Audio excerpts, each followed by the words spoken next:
Welcome to Wholesome Counseling. Through heartfelt conversations, expert interviews, and practical advice, we'll dive into topics that matter most to you. Whether it's navigating intergenerational conflicts, challenging relationship and family dynamics, or nurturing healthy boundaries, Wholesome Counseling Podcast will be your trusted resource for holistic and culturally sensitive guidance to personal healing, growth, and flourishing. Hello, everyone. Thanks for tuning in today to today's show. Today we have a very special guest today in our midst. His name is John Adeyemi. John has over 8 years of professional experience in providing migration services for overseas as well as clients within Australia. He does this passionately and offers the best possible standards on professionals. John has helped many to navigate their complex immigration journey. He is a registered migration agent, a chartered professional engineer, professional Scrum Master, and a pastor with the Redeemed Christian Church of God. He's a member of Migration Institute of Australia. He's a member of Migration Alliance, a member of Engineers Australia, and Project Management Institute. John is an alumnus of many institutions, including ANU Australia. His expertise includes all areas of migration law, including work and sponsorship visas, student visas, general skilled migration visas, business visas, family, parent, and visitor visas, to name a few. John, thank you so much. You're welcome on our show today. Thanks for coming in. Thanks for inviting me. All right.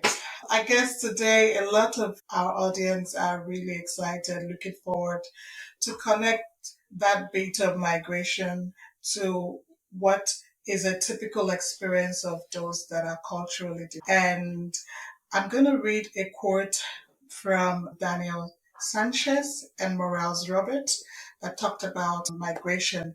It says, from dealing with complicated paperwork to saying goodbye to loved ones, migration is an emotionally exhausting process with so much difficulty.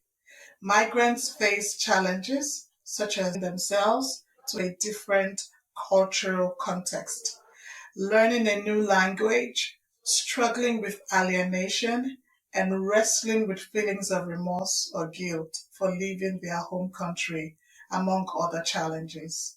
In a rush to become so-called productive members of society, new migrants face often diminished or set aside their emotional response to the stresses they are encountering in their journey, in their attempt to begin a clean new chapter in their life. I think that resonates with a lot of us because whilst we are usually very excited in our home countries that we are relocated to a new country where we'll start new chapters of our lives, sometimes we don't realize how much exhausting the process can be. And I know that you are in a much better place to tell us and describe to us how cumbersome this whole process, particularly the visa process.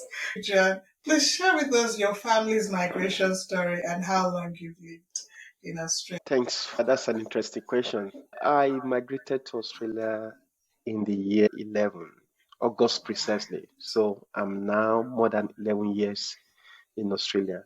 And my family joined me 4 months after I arrived in Australia. So my story was, what led to that was that I got a job and it was an employer that sponsored me. So I came on a visa called 457 then. The visa is no longer in existence. It has been replaced by another. So it was an employer sponsored visa, which was for just one year. Okay. So I took a big risk by coming to Australia. And when I arrived in Australia, I love the country. I love the people. I love the culture. I love, the environment. I love everything about Australia. So I just decided that, look, this is a place I will call home. Yeah. and let me do everything that I needed to do at that time just to get my residency. So I I didn't even understand what it means to have a permanent residence here. Hmm. So I didn't know much about it. So I had to, go through the process and eventually Hmm. got my permanent residency and became Australian citizen as a family. So that is my story. That's my story in a nutshell. So I've called Yeah. Australia home since I arrived, and I've not looked back. Hmm. And I can't look back. It's too late to look back. I can imagine. That's a long, long time. There is this saying someone said to me some years ago about migration. The lady said to me, "Did you know that migrants can be in the middle of nowhere?" He said, because here in Australia, or it could be another country for someone else listening in today, they call you a migrant, right? And then when you probably visit your country of origin, they say, "Oh, he came for a visit." So you're never really anywhere, so to speak, anymore as a migrant. But I guess we all make the effort to call Australia home. Yeah, That's correct. That's correct. So let me just say something here. But one yeah, thing about Australia is that Australia is out of four people in Australia, at least three are born overseas. So everyone is a migrant. So we are all migrants in one way or the other. So yeah, Australia is a culturally diverse society. yeah, So it's not about where you come from anymore, but rather what can you offer. yeah. So that's what really matters in Australia. Wow, that's Mm. so profound. Thank you for bringing that up to our observation. And our viewers, I just want to put a disclaimer here that John bears John Adeyemi and I also bear Marvel Adeyemi, but we are not related. And the way that we connected is really an interesting story. So, when we received our permanent residency visa overseas, I went on looking online to see if there was anyone that was already located here in Australia. And then I checked into this website called Nairaland. And that was where I saw John's post talking about Australia and Sydney. And then I chatted up with him personally and just asked, "Oh, please tell me a little bit more about the states in Australia because we've received our permanent residency, but we're not sure of which state to, coming and arriving to." And John was so helpful. And that is the way that John and I connected. And only to also find out that we had worked together in an organization previously in different states. So I think that our case of connection is really so coincidental and so blessed, That's correct. unusually, unusually so. And I can say that John really has a heart to support people, and he had long been supporting people with migration advice long before he became um, a registered Australian migrant, like so supportive and just has a heart to support people and connect people into the community. So he's such a wonderful community connector. That's what I call him. Yeah. So, John, in your observation, what are the challenges that you've observed that families or individuals face when they arrive in Australia? Oh, that's also an interesting question in the sense that a lot of migrants face challenges, and it varies from individual to individuals. Now, common challenge may be maybe getting a job, trying to get a professional job.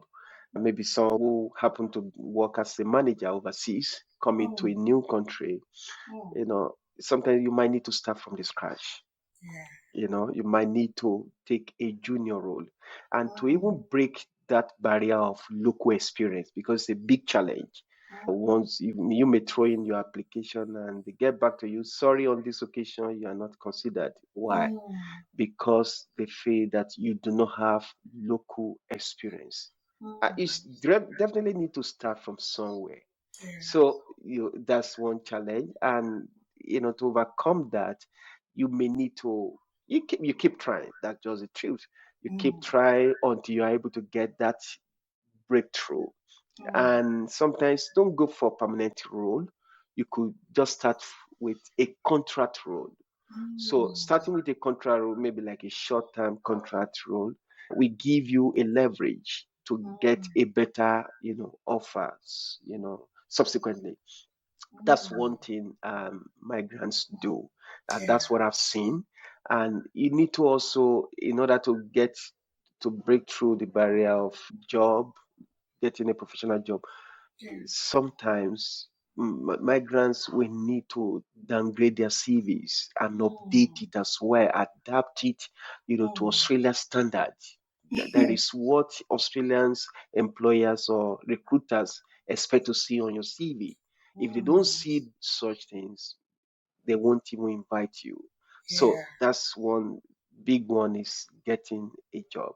And that Yeah. one is, because you are in a new environment, you've left your maybe extended families back home, Yeah. then meeting new people, you Yeah. just have to connect with people. You know, Mm. challenge of meeting new people, you don't know whether they will accept you or not.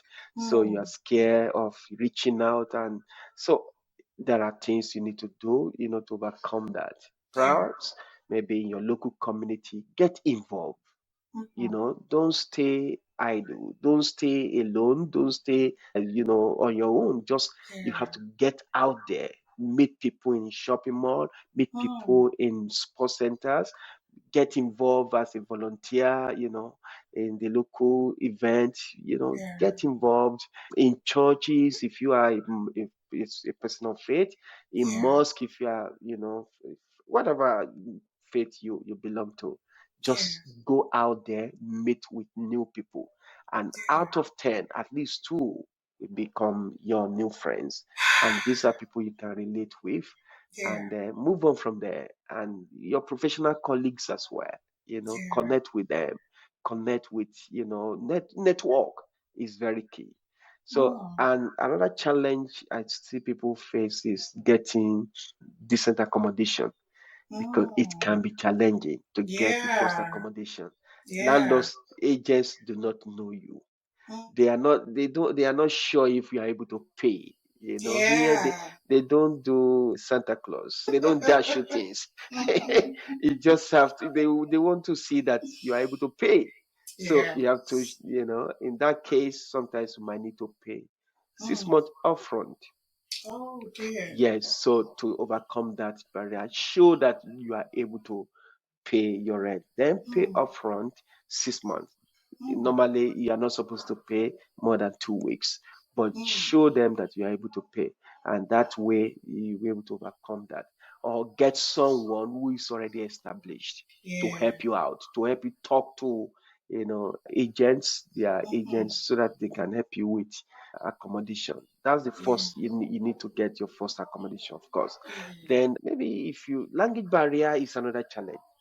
you know Okay. Sometimes Australia English is totally different from our British English.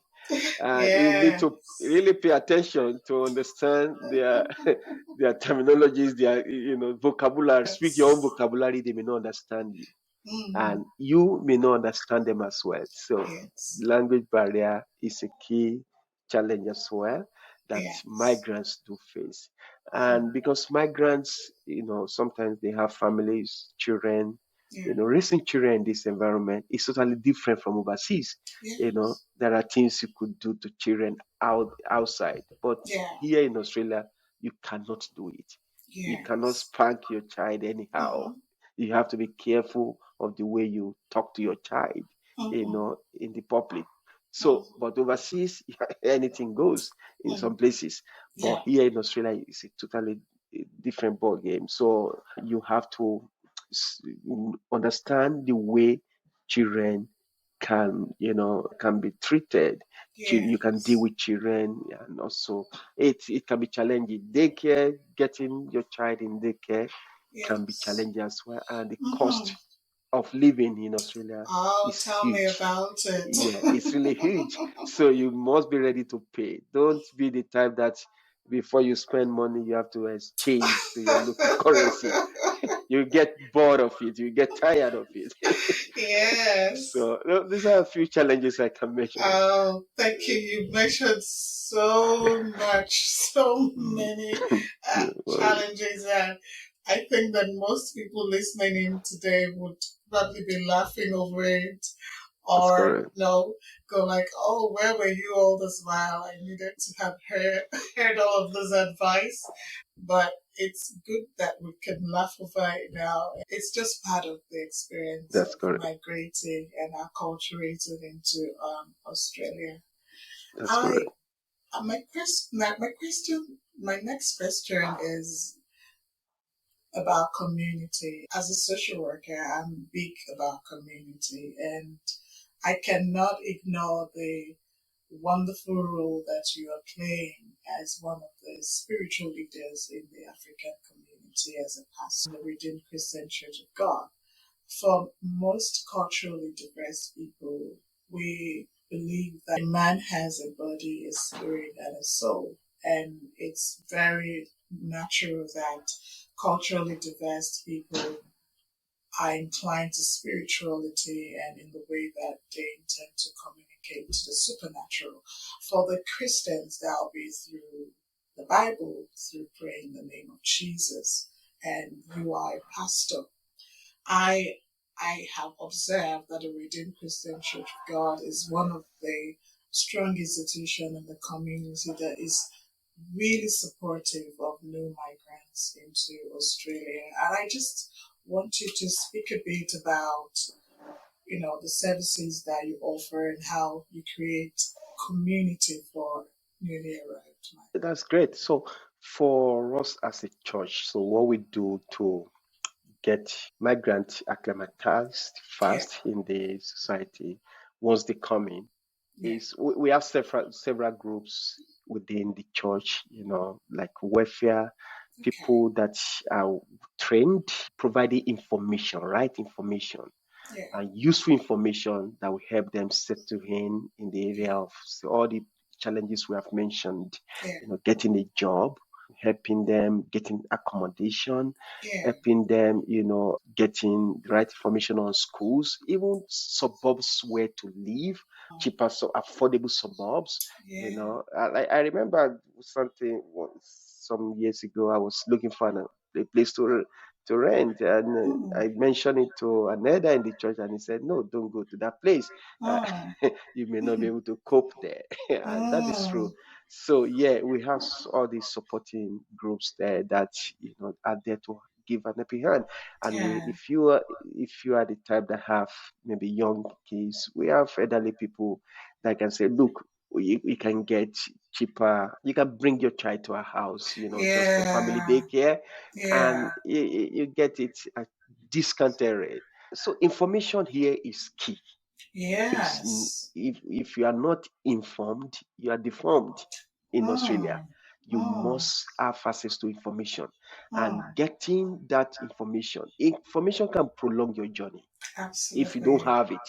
Mm-hmm. And if you have the right information, it make your journey faster. For example, in our Yes, group, in our church, we have students, international students, who yes, are paying heavily here in Australia. yes, yes. Imagine studying for 2, 3, 4, 5 years in Australia Mm, without leading to residency. It can be mm, challenging. But if yes, you get the right information that, look, you don't have to study for that long before you get your yes. residency, or you Mm, can study the right course that will mm-hmm. lead to getting residency faster. So Yes. these are things that the church supports, migrants with. We Mm, provide that information. We hold seminars from time to time, yes. seminars on different issues on health, seminar on immigration, seminar on career, Mm, because a lot of people have to change their careers, yes. and maybe someone who was trained in business overseas coming here, you can say, well, health is a big one here. If you don't mind, Yes. you might need to, if you like nursing, you can go for nursing. So Mm-hmm. we provide that information and give them that options, to choose from. And that has been helping, and it has helped people to really acclimatize faster than, if they decide to live on their own. Because I've Oh, seen people that yes. decide to isolate from the community, that say, well, I don't want to integrate. They get their hands burnt at the end of the day. Mm, They regret their actions sometimes. mm, And it's not that good to just say, well, I want to keep to myself. I don't want to mm, actually relate with people. I don't want to network. It mm. makes the journey. Oh, mm, wow. mm, I just want us to pause a bit because that was a lot that you shared there. mm, So, viewers, I will encourage you to listen to this podcast over and over again so you can just take in all of that information because that is so much that he just shared. John, you just mentioned something so profound. Information is very important. The more you know, the faster you are able to acculturate.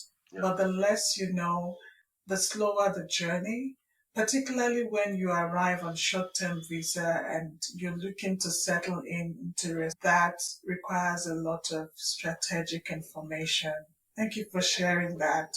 No. And I just believe that we can't do life alone in our countries of origin, let alone do life alone overseas. It just won't work. You That's correct. can't you can't travel alone. You need Yeah. all the support and the community connections that you can get. And as a therapist, this is one of the ways that I encourage my clients. Get connected to your community. You don't need to connect to everyone at the same time. It could just be one person that you feel comfortable with, that is respectful, and there is no judgment in the relationship. And it could be one person, two people. That goes a long way to promote one's well being and mental health. Because I'm not going to go in there, but one's mental health and well-being as a migrant is another big topic, which I think I'll reserve for another podcast. Thank you so much. No. The next question I'll be asking will be for those that intend to migrate into Australia in terms of either as students or as families looking to just come over to Australia and be a part of this lovely country. What advice or recommendations would you give them in terms of things they need to start adding to their kids for relocation? You know what I mean? Yep. I, yeah, what recommendations would you give them? So my, first recommendation is that they should seek professional advice. That is very key. Oh, I remember someone who reached out to me some times ago and said, I would yeah, love my wife to come to Australia to study. I knew him back when we were in overseas. We worked in the same companies. And I told him yeah, straight away that, look, your wife does not need to come to Australia to study for you before you mm, migrate to Australia. You can yeah, migrate to Australia as a ski migrant, and which is cheaper. If your wife yes, then decide to study, it will be done at a discounted rate. oh, So, and I, took him through the journey, oh, and he got him to Australia as a skilled migrant. So, which was far, far cheaper than the option, he was looking at before. So, the first thing is to seek professional advice. Don't do it alone. Don't uh-huh, say, well, I have done my own research. I think I know the best way. No, oh, that's not it. Get the right information from the right source, which is seeking professional advice. It's just like a yes, builder. So if someone who wants to build a house, you yes, go to an architect to give you a plan. You hmm, have the idea of the kind of house you want to build, but an yes, architect need to draw it for you. Your yes, desire is to migrate to Australia. Okay, an architect here is an expert, immigration yes, expert that look, this is the best option for you based on your profile. Absolutely. That one thing I do personally is once people reach out to me to Yes. seek advice on immigration, I say, send me your CV. Once I Right. have their CV, I review it. It won't take me 2 minutes Oh, to assess the CV and tell them that, look, the best option for you is this. You all can come in right. as a skilled migrant or come in through study. So these are things, I will recommend they do first. And if it is maybe through skilled migration pathway, then Okay. the other things will be you need to write English test. All right. Australia believes in it. You must provide. It's one of the key requirements. And Yes. also age is a factor. So these are things, questions that we ask, as a Yes. professional, to know Yes. whether you'll be eligible to apply for skilled visa or not. And if you are coming Yes. for study, if you have had maybe a bachelor degree, I would say, well, the best thing is to come for a master's degree Oh, because you don't want to have issue with immigration. There's what we okay. call genuine temporary entrant, Okay. GTE. It has Okay. to be met Okay. before they can grant that visa. You may Mm, scale the hurdle of getting admission from the school, but okay. how about immigration? Immigration still Mm, need to decide on your application whether to grant you your student visa or not. So if oh, you say, oh, because masters may be too expensive, let me come for diploma, all it will right. not work. All So right. getting that right information is very key. And once your visa is granted, of course, my advice would be get connected with people that are on Mm-hmm. ground here. Mm, Know the location you are going to. Though, for example, I remember someone who came and we met somehow. As a matter of fact, he was staying in an hotel. At the time, mm, I reached out to him personally after I yeah. got an information that he arrived already. So Yeah. I told him that, how much are you paying the hotel where you are? He said, I'm paying $100 per day. I said, Mm, that's too expensive.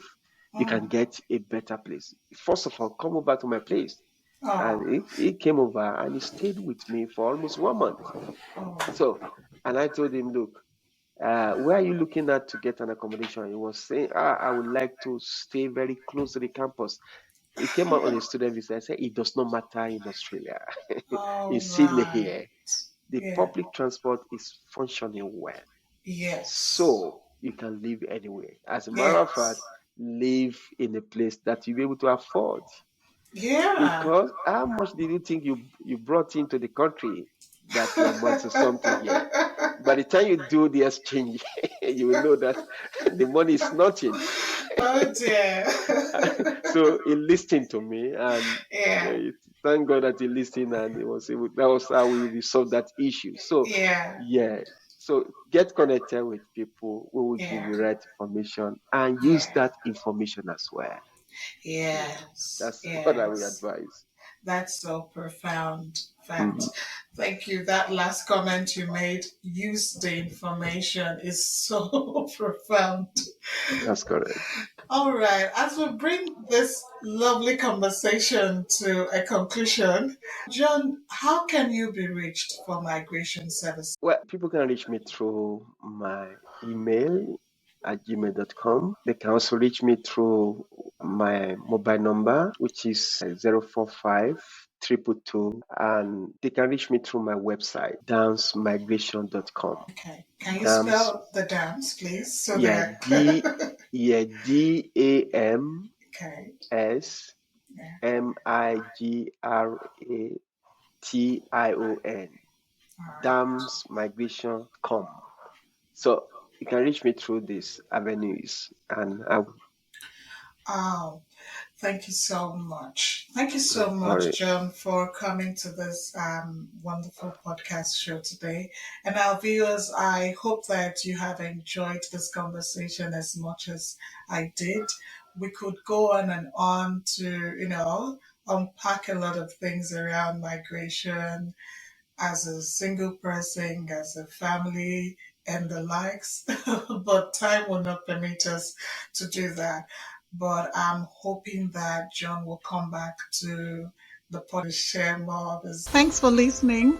Remember that relationships and family are like gardens. They need constant nurturing and care. Tune in next time to learn more about how to cultivate healthy relationships. Until then, take care of yourself and those around you.